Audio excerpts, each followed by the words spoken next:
We all try and rally round. We like one big family. And there's good and bad in every way you go. Tell you what, I couldn't wish for better. Good place, everyone puts it down.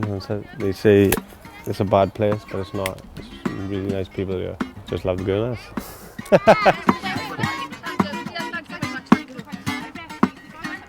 What I love about living here is primarily, I think it's the landscape and the people. If you live in a street in the Gurnos, your neighbour is really genuinely your neighbour, that you will know the person who lives next to you and you'll know the person who lives next to you 5 doors down, and that everyone is watching out for everyone else. And that sense of community, I think, is quite unique, actually. And you're talking generations of families who have moved in and out of houses in the area, and yes, that kind of closeness. Well, I've lived in Merthyr nearly most of my life. I went away to study and then came back again, and then recently moved back into the Gurnos. But again, it's changed dramatically from when I was a child. It's both shocking and kind of funny that the same stereotypes, so sort of the worklessness and a kind of lack of ambition, just hang around for years and years and years, and they've no bearing on the actual facts of the community. I love the people. I love the community spirit, about everybody wanting to help each other and be there for each other. Even though I'm not from the Gurnos, I still class this as my community. This cross-pollination project is about bringing partners together in Merthyr on a particular area called Gurnos, to really celebrate the community and everything that the local area has to offer. Sometimes it can have a bad reputation for certain things like antisocial behaviour and some other issues that have come up in the process. So it's all about thinking about all the positive things that are happening here, celebrating nature, and also thinking about how people can engage in the creative arts. So there's lots of creative activities happening. The community day came about from conversations with the local RSLs and the housing. The Merthyr Valley Homes have been a big part of this. They are the RSL for this area and own quite a bit of the land. It's not council owned, so it provided a great opportunity to work together. So we were approached to get involved in the cross-pollination project, and there's been a lot of conversations between partner organisations. We had a wonderful kind of a walkabout across the community back in late June. There was lots of representatives from Open University, local councillors, all kind of taking in the atmosphere of the ward, and tried to identify some green spaces where we could hold some of the events that have materialised today, and it's been wonderful to see that gone full circle. On a very practical level, there were very specific issues that were highlighted to us before the event. So graffiti was one of them, littering. So there have been 2 activities today that have been to specifically address that. So we've had a graffiti artist engaging with the children in a facilitated workshop to hopefully change how their attitude to graffiti and the buildings around them. And similarly with the litter picking, there's been a craft making workshop happening where they can then go off and litter pick. People coming along a bit apprehensive of what might be here, then seeing them shocked that all of these activities are free, and then engaging in the questions being asked of them, because that's what we're here for. Is that, you know, though there's loads of fun activities for them, we're here to find out their views and what they'd like to see in the future.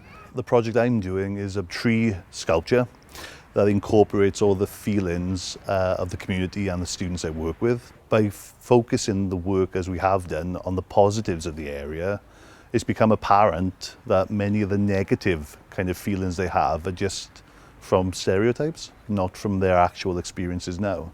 It was really wonderful that they could actually build some knowledge from the area that did incorporate positivity, and actually that was part of their own language that was bereft. They just didn't have that word bank of things to call upon to actually speak positively.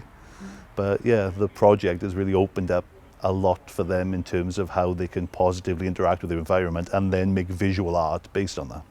I think it's been really positive for the OU in Wales particularly. We had some partnerships with partners in Merthyr previously, but I work with housing associations, and my partnership with Merthyr Valley Homes has really strengthened as a result of this project, and we've had conversations earlier about lots of other things that we might be able to do in future in Merthyr, but also with other housing associations across Wales as well. So that's absolutely brilliant. Yeah, it's just a great example of how one community event can lead to some longer term sort of pieces of work, which is just really, really good to see.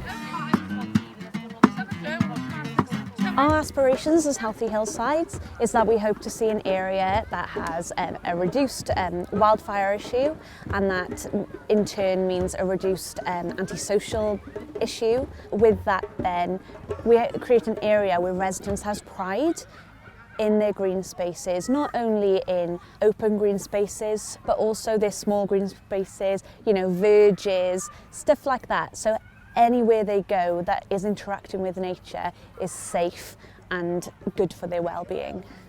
My aspirations for Gurnos is to make the green spaces the best that they can be, working with partners, providing lots of different activities and learning opportunities within their community. We work an awful lot with the communities and other community partners, but it's more about listening to the community and listening to what they want in this, rather than us deciding, or agencies and institutions deciding that they know what's best for this area. I'd like to see more co-production, delivering the things that matter to the people of Gurnos. And the best way to do that is to put the people of Gurnos sat around the table from the very beginning and help them to plan their future activities. I'd like to see more flowers, hanging baskets to brighten up the place. I'd like to see more things for kids, like a bike park, a skate park, something like that to keep youngsters occupied. More public parks that don't look that bad, because some have like rough roads and that. But there's not much going on for kids around here now, so hopefully it'll pick up and stuff will get better. I'd love to see some real investment in areas that genuinely matter to people.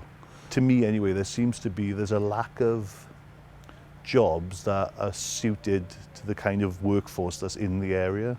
So obviously many years back it was industrial, which came with its own problems as well, but you can't have everyone work in the service industry. Not everyone's going to be suited to that, and not everyone wants to be working in a call centre. So there's got to be actual physical labour kind of jobs that are well paid and that actually meet the needs of the people here. And a genuine sort of creative industry here, that we're actually embracing the fact that we have lots of, you know, young people who are going to be poets, and they're going to be artists, and they're going to be filmmakers.